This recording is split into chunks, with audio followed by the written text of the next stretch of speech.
Ladies and gentlemen, my name is Elsa Cruz. Welcome back for more Kingdom Hearts, ladies and gentlemen. Oh man, I'm so excited to go to this first world, even though it's not like amazing or anything, and I'm actually not all that familiar with it. I think we're gonna have ourselves a good ass time. I hope so. So next time in Traverse Turn, we're gonna have a couple of other things available to us. But for now, we're heading off to the first intended Disney World of this game. No pun intended. Oh man, I'm just I don't know. I'm excited to finally get started. It's been like, what, 6 episodes since we started already? All right, so we got Chip and Dale, kind of telling us the basics of the overworld here in terms of, going to new worlds. It just said that the level is determined, the difficulty of the Heartless is determined by the battle level. And the higher the stars, the more difficult they are. We're going to head to the first one. We could head off to this one, but I find that's most likely going to be very difficult at this point, especially since we're on Proud, especially since we're under-leveled. So I think it's a good route to go take this first one anyway. So here we are with the Gummy ship aspect of this game. A lot of people don't like this, and as far as I know, it's not really that bad. Maybe it's just tolerable for me, or I have a higher level of threshold, or a higher threshold to toleration. I don't know. But it's not really that bad, and we'll actually be able to do a lot in terms of customization of this thing, which is kind of good. But for the most part, I'm probably not going to be showing all of these as much as some of the other bits that could be, shown off. This is not as fleshed out as it could be, as well as the fact that there's actually a lot that we can do in terms of customization. And there's also the fact that we need to do everything we need to do with the Gummy ships in order to actually be able to get all the trophies. So it's pretty much a necessity at this point. And I think there's one for synthesizing all weapons, and it's like we pretty much have to 100% the game in order to actually do this to its complete trophy completion. So, alright, so we've got the ability to slow down here, and we've got just nothing really for us right now. Now, you notice we're getting like a lot of stuff for our ship here, and a lot of the stuff you find in chests in the actual world will yield greater rewards than the stuff you're finding out here, although sometimes you'll find some pretty awesome stuff, so don't entirely knock it off. Unlike this game that decided to knock off Star Fox 64. It's like, this game came out in 2002. Star Fox 64, what was that? 1998 or something like that? I don't remember, but it feels like we're playing Star Fox 64 again, you guys. Oh man, again, or like for the first time. We did the DS version. Something I should have done. I should have done some of the 64 version. That would have been really super fun. I don't know, because there's not much of a difference between that and the 3DS version, other than the fact that it's like upgraded and some random other stuff, I guess. So you don't have to kill these things. I just kind of want to get for... Come on, let's get 125 at the very least, baby. Oh, yeah, right there. There's the money shot. There's the money shot. It's the only part I came to see. Just kidding. All right, this should hopefully be done. There's rings here for no apparent reason that we can just randomly just bypass and still get hurt. The depth for this is so weird. It's like you try and go through, and it's just like, ugh. Anyway, ladies and gentlemen, if you couldn't have guessed by this point, or if you didn't already know, which would be the more likely scenario if you've never played this, first world of the game, Wonderland, you guys. Wonderland. Oh, God. Unfortunately, it is not the American McGee variety, which means, yeah, of course, we're going to see our old, lovely, Disneyfied, creepy, tripped-out characters here, not necessarily the more darker and kind of freaked-out looking ones. But, that's all right. And while our body is not a wonderland, this place sure as hell is.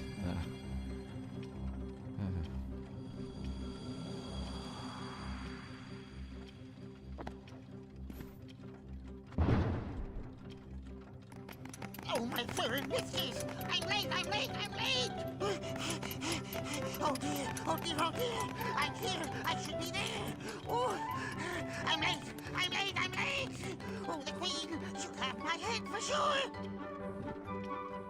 So, the way that these worlds take place is for each Disney film that this game represents, there will actually, the levels will more or less progress as the cores of the film would. You won't really see any alternate scenes. I mean, there are some weird scenes with the characters from the Disney films, but at the same time, it's just very straightforward in terms of how the plot of this story progresses. So, anyway, there's Mr. White Rabbit. Don't get crushed by the Mad Hatter on your way over there, man. We know what happened last time. Okay, so we're giant in this room, and we're going to need to go ahead and not do that. How did he get so small? No, you're simply too big. That tracks! Must you be so loud? You woke me up. Good morning. Good night. I need a bit more sleep. Wait, what do we have to do to grow small? Why don't you try the bottle over there? don't say. Okay, so of course one of these bottles will make us larger, the other will make us small. But first thing you want to do is push this bed aside so that we can actually continue onwards into the wall, into the two-dimensional wall of justice here. Yeah, we're going to be making our way through this room multiple times, and this is a very convoluted area. I still suck at this, so I apologize if it takes like millions of years for me to get through this. I apologize. Well, we'll get through it as soon as we can. Anyway, in this area, we're going to be finding a couple new Heartless, the first of which we should be seeing here shortly. We've now got the, well, shadows, but we've also got elemental enemies that we're going to start fighting here in the form of fire, and we will be able to combat them here pretty soon. These are called Red Nocturnes, and these are enemies we're going to be seeing for the rest of the game, but they're very good once we get a particular spell here very shortly, and that's going to make for fun business because they actually give us a lot more experience when we combat them with their respective attributes. So say we fight a fire guy, and we hit him with, say, ice or something.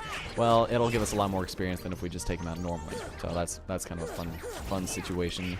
And something I didn't really make much note of, since we really haven't had the ability to fight with magic power yet, is the fact that every hit we make and every step we take, we actually will get a little bit of extra magic power. So that's pretty good. Well, not really by the steps we take. I was just quoting the Sting song. So once that's done, we'll be coming back here multiple times. If you want to get big, go ahead and eat the other potion up there. Not necessarily take the pill. White rabbit. God damn. Ugh, now that just reminds me of Lollipop Chainsaw. Damn it. Well, anyway.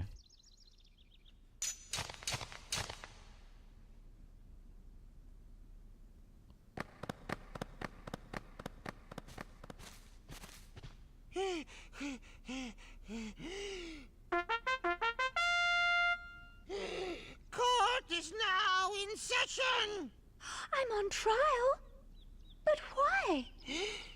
Her Majesty, the Queen of Hearts, presiding. This girl is the culprit. There's no doubt about it. And the reason is because I say so, that's why. That is so unfair. Well, have you anything to say in your defense? Of course. I've done absolutely nothing wrong. You may be queen, but I'm afraid that doesn't give you the right to be so mean. Silence! You dare defy me? Hey guys, we should help her out. We're outsiders, so wouldn't that be muddling? Oh, yeah. And that's against the rules.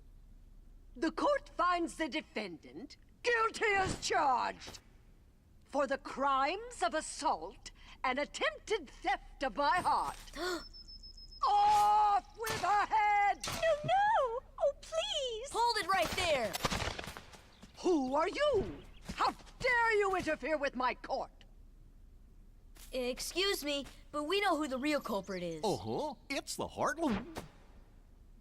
Anyway, she's not the one you're looking for. That's nonsense. Have you any proof?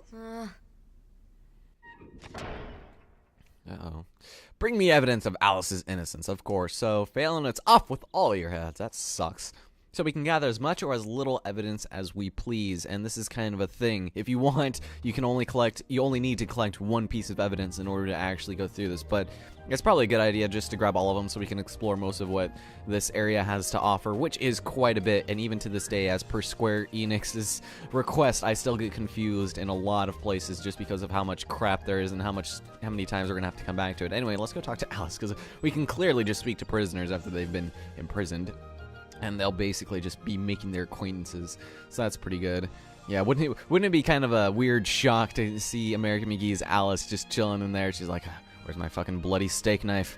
Just, I don't know. I don't think Alice actually swears in that one, but I don't know. And speaking of, like, different characters, like, I don't know. I feel like this is definitely the worst queen in terms of all the interpretations of the Wonderland story, even though it's probably the most recognizable one. I'm not a fan of this queen. This queen doesn't really seem to ooze authority. She just kind of seems to be like one of those assholes at the grocery store who makes you pack all their groceries in a fucking paper after you've already done all of them in plastic. That's actually, I mean, Helena Bonham Carter is a better queen than her, and that is saying a lot.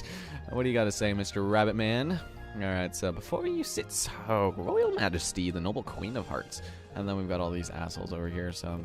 Anyway, let's go ahead inside the forest of Lotus, ladies and gentlemen. Sans the Tom York crazy ass dancing the Lotus flower, you know? I don't know. They played that song in my work one day at like midnight, and that was the most random thing because, for one, that song had just been released because it was like 2012. Well, I think King of Limbs released in 2011.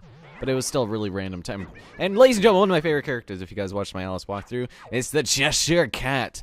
Again, I like this character, just Disney-fied, not exactly sure. All right, who indeed? Poor Alice, soon to lose her head, and she's not guilty of a thing. All right, so of course he's gonna be the Cheshire Cat has all the answers, but doesn't always tell. The answer, the culprit, the cat, all lie in darkness. And of course, lie is a little bit of an ambiguous word in that sentence. All right, so they've already left the forest. I won't tell which exit. There are 4 pieces of evidence, and all 3 are cinched to find. The 4th is tricky. Big reward if you find them all. What's the big reward, actually? I forgot what that is. To trust or not to trust? I trust you'll decide. Ah, you Cheshire Cat, you trickster, you. Anyway, this is kind of an annoying little section. I'm thinking I kind of just want to get our spoilers, our new spell here immediately, which means that it might... Christ, Donald, I always forget to get our health up because there's a safe spot in the Queen's area. I just keep on forgetting that. No big deal. Okay, so you'll notice these flowers here. If you give them an item, they'll either give you an item, give you magic, give you special other items, or they'll do other things like, in the case of this one will make us large. So we'll go ahead and give a potion to the flower. And if you do this right, you only need to do this twice in order to collect everything, so we're going to be a little bit careful. So we're big, of course, Goofy and Donald say small. And we'll go ahead, and there's actually a fruit up here. I mean, all right, I'm ripe enough to be picked and eaten, so we're going to go ahead and take that, just so we can turn small again when we feel like it. And then I wanted to talk to the tree. The tree basically just says if you strike him, he'll turn, so you're going to want to do that later for the second time when we turn big. And before you get big, make sure you go and examine the stump here. Why don't you get on? All right, I'll try it. Oh, see ya. Sorry about that. You told me to get on, man. I didn't know. Yeah.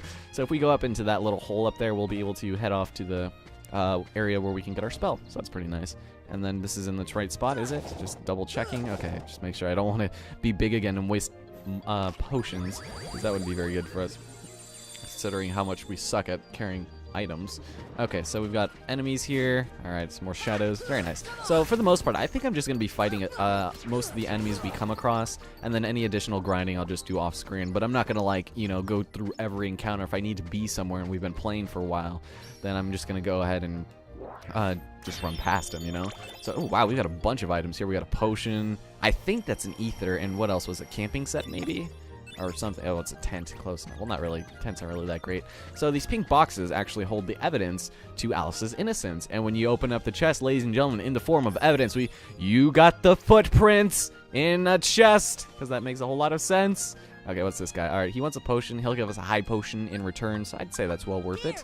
So thank you. Or I think he does. Does he? Yes, it's a high potion and a bunch of magic that these guys never pick up. It's like, come on, pick up the magic. Pick it up. Pick it up. There you go. Okay, whatever. Doesn't really affect me.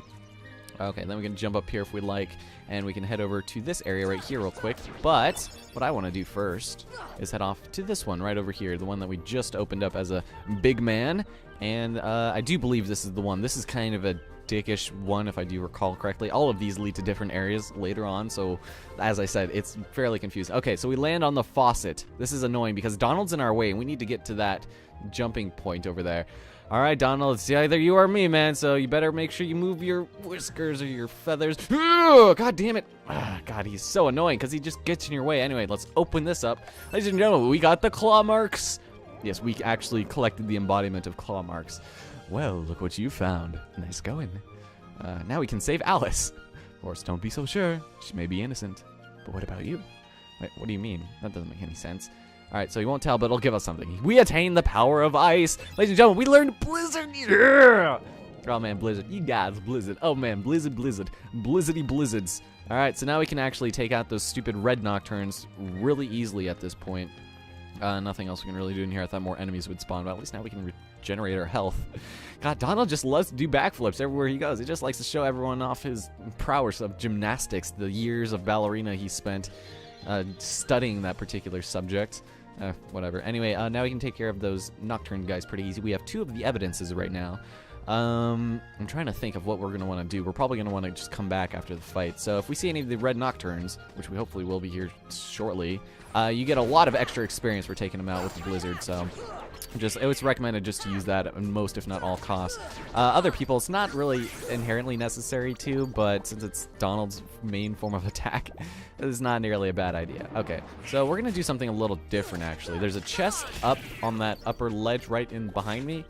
But we don't have to get it right now. I'm gonna try to, because I can't grab it like as easily, because the platforming in this game is ridiculous, like right over there.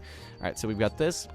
What do we got? We got the antenna. Okay, so this is a little bit of a wonky jump, and I've made it before, but I can never make it consistently, as he just falls off the edge there.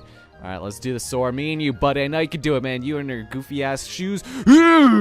And didn't make it. See, it's really easy, but for some reason, he just randomly doesn't make it sometimes. Like, watch. This one will probably make it. See, look. Never mind. We'll get that later. There's going to be a really easy way to get that in a minute. So let's go head back over here. And wait, where are we going? I was going to head on those mushrooms behind me, since there's another way to get over here, but this is a bit of a quicker route to the door I want to get to real quick. All right, there we go. Very nice. And there's a chest over there, actually. I wonder what's in that one. I think there's an item in that one for your Gummy ship. Let's go jump across here and grab it. See, that mushroom down there would have led up to here, and everything would have been all A-okay. So, let's see what we got. We got the Dalmatians, ladies and gentlemen. Talk about the epitome of animal abuse. They put freaking 3 puppies in an enclosed treasure chest, man. What is with that? Anyway, heading back to the bazaar room. We should be falling on the fireplace, I believe. Yes, we are. And here we are for our final piece of evidence, ladies and gentlemen. We've got the stench in a box, because it was completely embodied. Oh, speaking of which, you notice, Sora's invisible here. I think they changed that for the final mix version. Like, specifically, like, you know, when the camera permits it, he'll be invisible sometimes. So that's actually really useful. I never really had a problem, unless it was in a game like, you know, Ilo Milo, or getting in the way of your character, and then you had the walls. Like, that was fine, but it was one of those weird instances. So now that that's all done, I think we can actually present our evidence right now. Like I said, all you need at the bare minimum is 1, which is good for us, because I'm going to save, actually, because there's an element of very annoying luck here, and we'll deal with that right now, I suppose. I've only been playing for like 15 minutes. Oh. We're actually getting through this a little bit quicker than I thought, but the latter part of the Lotus Forest is a little bit annoying. So we can go talk to this Ace of Hearts, as the Ace of Spades sitting there looking all herpy-derpy. He's like, I'm very important, you guys. All right, let's go see him. The Ace of Spades! Okay, so we can present our evidence to the Council of Nobody. And so once we've collected all 4 of them, all right, well, that was certainly a lot of evidence, but I'm still not impressed. Cards, bring forth my evidence. And so they just don't do anything. They just put in a phony one, which will actually end up, you know, puzzling. It'll frame us. So if you pick the wrong one, they'll lock up Goofy and Donald for this next particular segment. You dare object, then you will lose your head. Alright, I can tell you were angry because the text box looked angry. Alright, so let's go. Let's just take lucky number 3, shall we? Yes, yes, yes, sir. Yes, ma'am.